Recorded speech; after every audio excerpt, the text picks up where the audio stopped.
आज हम पढ़ने वाले हैं NCERT क्लास 8 चैप्टर नंबर 5 उद्योग। तो आइए शुरू करते हैं। क्या आपने कभी यह विचार किया है कि लिखने की अभ्यास पुस्तिका जो आप इस्तेमाल में लाते हैं वह विनिर्माण की लंबी प्रक्रिया के बाद आपके पास पहुंचती है। इसके जीवन की शुरुआत वृक्ष से होती है, उसे काटा जाता है और लुगदी मिल तक ले जाया जाता है। वहाँ वृक्षों की लकड़ी को संसाधित एवं काष्ठ लुगदी में परिवर्तित किया जाता है। काष्ठ लुगदी को रासायनिक द्रव्य के साथ मिलाया जाता है और अंततः मशीनों के द्वारा कागज के रूप में परिवर्तित किया जाता है। यह कागज प्रेस में जाता है, जहाँ रसायनों से निर्मित स्याही का इस्तेमाल पृष्ठों पर रेखाएं छापने में किया जाता है। इसके उपरांत पृष्ठों को अभ्यास पुस्तिका के रूप में बांधकर व पैक करके बिक्री के लिए बाजार भेज दिया जाता है। अंत में यह आपके हाथों में पहुंचती है। द्वितीय क्रियाकलाप या विनिर्माण में कच्चे माल को लोगों के लिए अधिक मूल्य के उत्पादों के रूप में परिवर्तित किया जाता है। जैसा कि आपने देखा, लुगदी कागज के रूप में और कागज अभ्यास पुस्तिका के रूप में। ये विनिर्माण प्रक्रिया के दो चरणों को प्रदर्शित करते हैं। उद्योग का संबंध आर्थिक गतिविधि से है, जो कि वस्तुओं के उत्पादन, खनिजों के निष्कर्षण अथवा सेवाओं की व्यवस्था से संबंधित है। इस प्रकार लोहा और इस्पात उद्योग वस्तुओं के उत्पादन से संबंधित है। कोयला खनन उद्योग कोयले को धरती से निकालने से संबंधित है तथा पर्यटन सेवा देने से संबंधित उद्योग है। उद्योगों का वर्गीकरण कच्चा माल, आकार और स्वामित्व के आधार पर किया जा सकता है। कच्चे माल के उपयोग के आधार पर उद्योग कृषि आधारित, खनिज आधारित, समुद्र आधारित और वन आधारित हो सकती है। कृषि आधारित उद्योग कच्चे माल के रूप में वनस्पति और जंतु आधारित उत्पादों का उपयोग करते हैं। खाद्य संसाधन, वनस्पति तेल, सूती वस्त्र, डेयरी उत्पाद और चर्म उद्योग कृषि आधारित उद्योगों के उदाहरण हैं। खनिज आधारित उद्योग प्राथमिक उद्योग है, जो खनिज अयस्कों का उपयोग कच्चे माल के रूप में करते हैं। इन उद्योगों के उत्पाद अन्य उद्योगों का पोषण करते हैं। अयस्क से निर्मित लोहा खनिज आधारित उद्योग का उत्पाद है। यह कई अन्य उत्पादों के विनिर्माण के लिए कच्चे माल के रूप में प्रयुक्त किया जाता है, जैसे भारी मशीनों, भवन निर्माण सामग्री तथा रेल के डिब्बे बनाने में। समुद्र आधारित उद्योग सागरों और महासागरों से प्राप्त उत्पादों का उपयोग कच्चे माल के रूप में करते हैं। समुद्री खाद्य प्रसंस्करण उद्योग और मत्स्य तेल निर्माण इसके कुछ उदाहरण हैं। वन आधारित उद्योग वनों से प्राप्त उत्पाद का उपयोग कच्चे माल के रूप में करते हैं। लुगदी एवं कागज, औषध, रसायन, फर्नीचर और भवन निर्माण वनों से संबंधित उद्योग हैं। आकार उद्योगों के आकार का तात्पर्य निवेश की गई पूंजी की राशि, नियोजित लोगों की संख्या और उत्पादन की मात्रा से है। आकार के आधार पर उद्योगों को दो भागों में बांटा जा सकता है: लघु आकार के उद्योग और बृहत आकार के उद्योग। कुटीर या घरेलू उद्योग छोटे पैमाने के उद्योग हैं, जिसमें दस्तकारों के द्वारा उत्पादों का निर्माण हाथ से होता है। टोकरी बुनाई, मिट्टी के बर्तन और अन्य हस्त निर्मित वस्तुएं कुटीर उद्योगों के उदाहरण हैं। बड़े पैमाने के उद्योग जो बड़ी मात्रा में वस्तुओं का उत्पादन करते हैं, उनकी तुलना में छोटे पैमाने के उद्योग कम पूंजी व प्रौद्योगिकी का उपयोग करते हैं। बड़े पैमानों के उद्योगों में पूंजी का निवेश अधिक और प्रयुक्त प्रौद्योगिकी उच्च स्तरीय होती है। रेशम बुनाई और खाद्य प्रक्रमण उद्योग लघु पैमाने के उद्योग हैं। ऑटोमोबाइल और भारी मशीनों का उत्पादन बड़े पैमाने के उद्योग हैं। स्वामित्व के आधार पर उद्योगों को निजी क्षेत्र, राज्य स्वामित्व अथवा सार्वजनिक क्षेत्र, संयुक्त क्षेत्र और सहकारी क्षेत्र में वर्गीकृत किया जा सकता है। निजी क्षेत्र के उद्योगों का स्वामित्व और संचालन या तो एक व्यक्ति द्वारा या व्यक्तियों के समूहों द्वारा किया जाता है। सार्वजनिक क्षेत्र में उद्योगों का स्वामित्व और संचालन सरकार द्वारा होता है, जैसे हिंदुस्तान एरोनॉटिक्स लिमिटेड और steel authority of India limited. संयुक्त क्षेत्र के उद्योगों का स्वामित्व और संचालन राज्यों और व्यक्तियों अथवा व्यक्तियों के समूहों द्वारा होता है। मारुति उद्योग लिमिटेड संयुक्त क्षेत्र के उद्योग का एक उदाहरण है। सहकारी क्षेत्र के उद्योगों का स्वामित्व और संचालन कच्चे माल के उत्पादकों या पूर्तिकारों, कामगारों अथवा दोनों द्वारा होता है। आनंद मिल्क यूनियन लिमिटेड एवं सुधार डेयरी सहकारी उपक्रम के उत्तम उदाहरण हैं। उद्योगों की अवस्थिति को प्रभावित करने वाले कारक। वे कारक जो उद्योगों की अवस्थिति को प्रभावित करते हैं कच्चे माल की उपलब्धता, भूमि, जल, श्रम, शक्ति, पूंजी, परिवहन और बाजार हैं। उद्योग उन्हीं स्थानों पर केंद्रित होते हैं जहां इनमें से कुछ या ये सभी कारक आसानी से उपलब्ध होते हैं। कभी कभी सरकार कम दाम पर विद्युत उपलब्धता, कम परिवहन लागत तथा अन्य अवसंरचना जैसे प्रोत्साहन प्रदान करती है ताकि पिछड़े क्षेत्रों में भी उद्योग स्थापित किए जा सकें। औद्योगिकरण से प्रायः नगरों और शहरों का विकास एवं वृद्धि होती है। औद्योगिक तंत्र। औद्योगिक तंत्र में निवेश, प्रक्रम और निर्गत शामिल है। निवेश में कच्चे माल, श्रम और भूमि की लागत, जल की उपलब्धता, परिवहन, विद्युत और अन्य अवसंरचना शामिल हैं।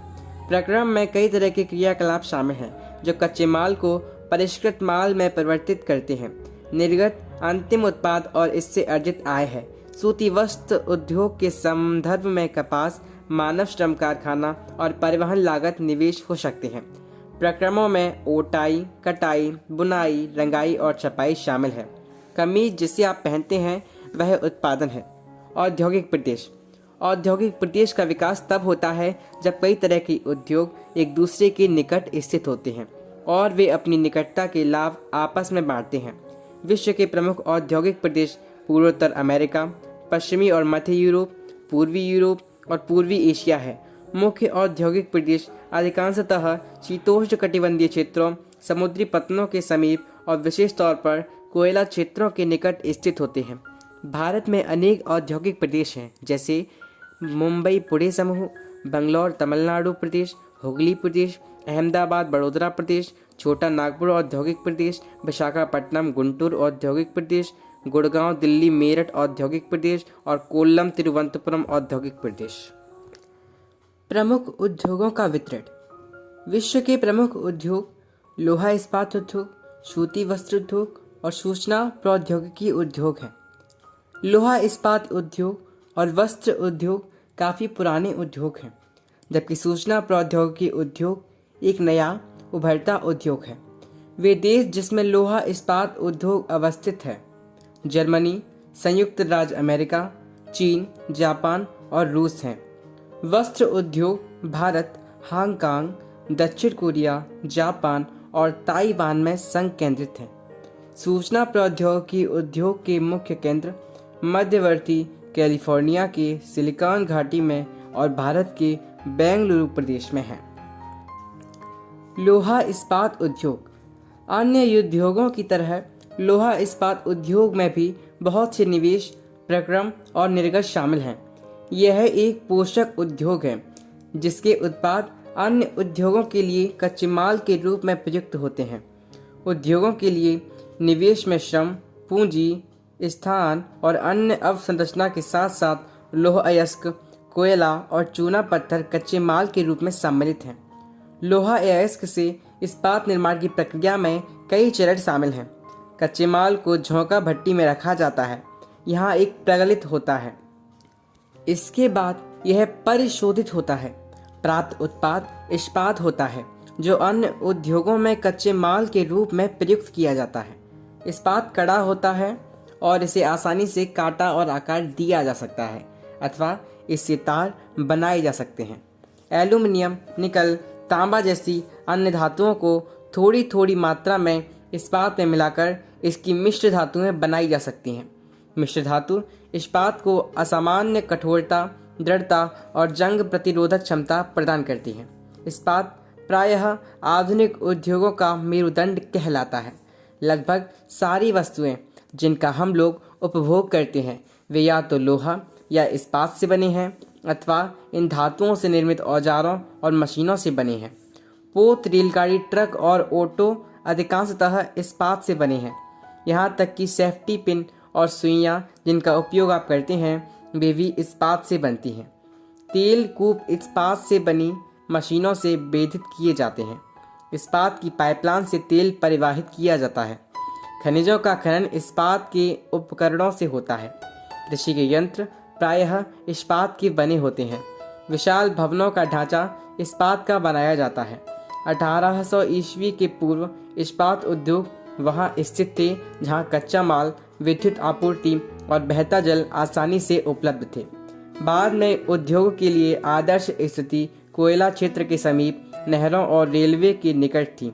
1950 के बाद लोहा और इस्पात उद्योग समुद्र पत्तन के निकट सपाट भूमि के विशाल क्षेत्रों में केंद्रित होने के शुरू हुए। ऐसा इसलिए हुआ क्योंकि इस्पात निर्माण का कार्य इस समय तक बहुत विशाल हो गया और लौह अयस्क विदेशों से आयात करना पड़ता था।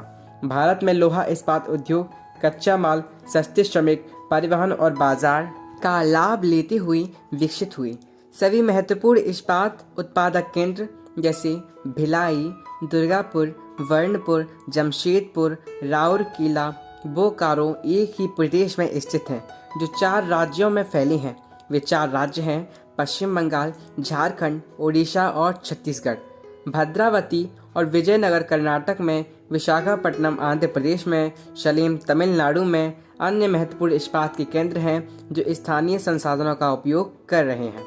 जमशेदपुर 1947 से पूर्व भारत में केवल एक इस्पात का कारखाना था, Tata iron and steel company limited TISCO. यह निजी स्वामित्व में था। स्वतंत्रता के पश्चात सरकार ने यह कार्य अपने हाथ में लिया और बहुत से लोहा इस्पात संयंत्र स्थापित किए। झारखंड में शरण रेखा और खरकई नदियों के संगम के समीप साकची में सन 1907 में टिस्को की शुरुआत की गई थी। बाद में साकची का नाम बदलकर जमशेदपुर रखा गया। भौगोलिक रूप से जमशेदपुर देश में लोहा इस्पात केंद्र के रूप में सर्वाधिक सुविधाजनक स्थान पर है। साकची को कई कारणों से इस्पात संयंत्र स्थापित करने के लिए चुना गया। यह स्थान बंगाल नागपुर रेल मार्ग पर काली माटी स्टेशन से मात्र 32 किलोमीटर की दूरी पर था।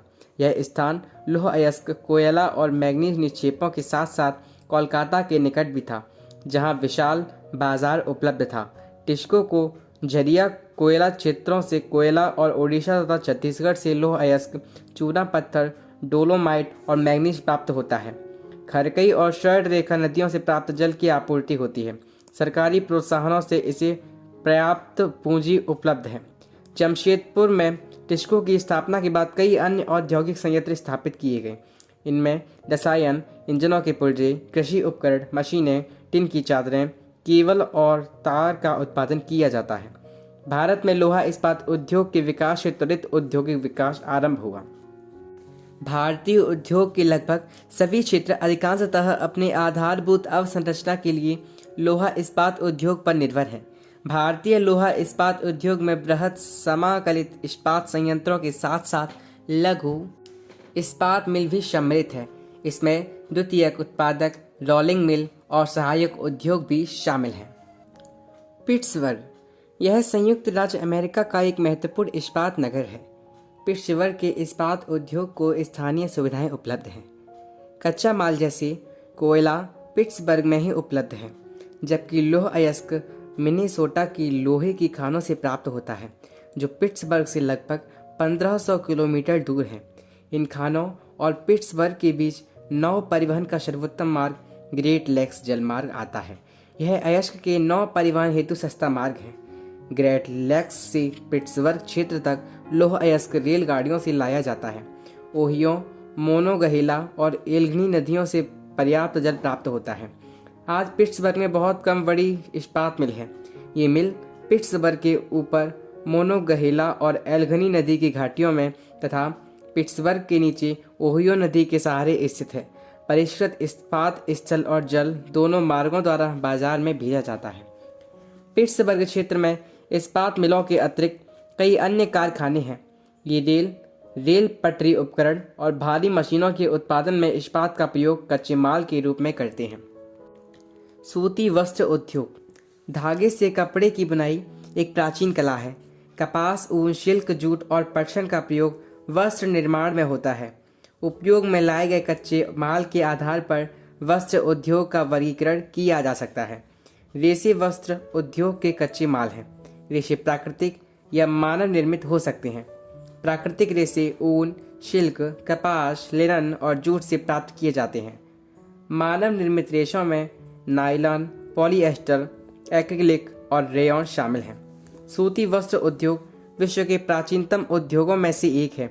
18वीं शताब्दी की औद्योगिक क्रांति एक तक सूती वस्त्र हस्तकताई तकनीकों एवं हथकरघों से बनाया जाता था।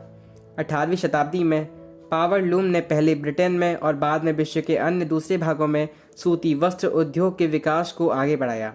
आज भारत, चीन, जापान और संयुक्त राज्य अमेरिका सूती वस्त्र के महत्वपूर्ण उत्पादक हैं। भारत में अत्युत्तम गुणवत्ता के सूती वस्त्र उत्पादन करने की गौरवपूर्ण परंपरा रही है। ब्रिटिश शासन से पूर्व हाथ से कते और हाथ से बुने हुए वस्त्रों का एक विस्तृत भारतीय बाजार था। ढाका का मलमल, मसूलीपट्टनम की छींट, कालीकट के कैलिको तथा बुरहानपुर, सूरत व बदोदरा के सुनहरी जरी के काम वाली सूती वस्त्र गुणवत्ता और डिजाइन के लिए विश्वविख्यात थी। लेकिन हाथ से बने होने के कारण सूती वस्त्र का उत्पादन महंगा और बनने में अधिक समय लेता था। इसलिए परंपरागत सूती वस्त्र उद्योग पश्चिम के नए वस्त्र मिलों से प्रतिस्पर्धा नहीं कर सका, जो सस्ते व अच्छी गुणवत्ता वाले वस्त्रों का निर्माण यंत्रीकृत औद्योगिक यूनिट में करते थे। पहली सफल यंत्रीकृत वस्त्र मिल मुंबई में 1854 ईस्वी में स्थापित की गई। कौष्ट आर्द्र जलवायु, मशीन आयात के लिए पतन, कच्चे माल की उपलब्धता और दक्ष श्रमिक इस प्रदेश में इस उद्योग के द्रुत फैलाव में सहायक रहा।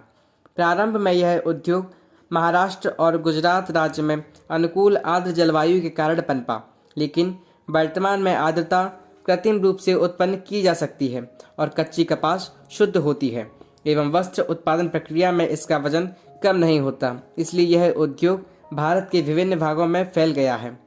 कोयम्बटूर, कानपुर, चेन्नई, अहमदाबाद, मुंबई, कोलकाता, लुधियाना, पुडुचेरी और पानीपत कुछ अन्य महत्वपूर्ण केंद्र हैं। अहमदाबाद गुजरात में साबरमती नदी के तट पर स्थित है। 1859 में यहाँ पहली सूती मिल स्थापित की हुई थी। यह यथाशीघ्र ही मुंबई के बाद भारत का दूसरा सबसे बड़ा वस्त्र निर्माता नगर बन गया। अहमदाबाद को प्रायः भारत का मानचेस्टर कहा जाता है। अनुकूल स्थिति कारक अहमदाबाद में सूती वस्त्र उद्योग के विकास में सहायक थे। अहमदाबाद कपास उत्पन्न करने वाले क्षेत्र के बहुत निकट स्थित है। यहाँ कच्चा माल आसानी से उपलब्ध होता है।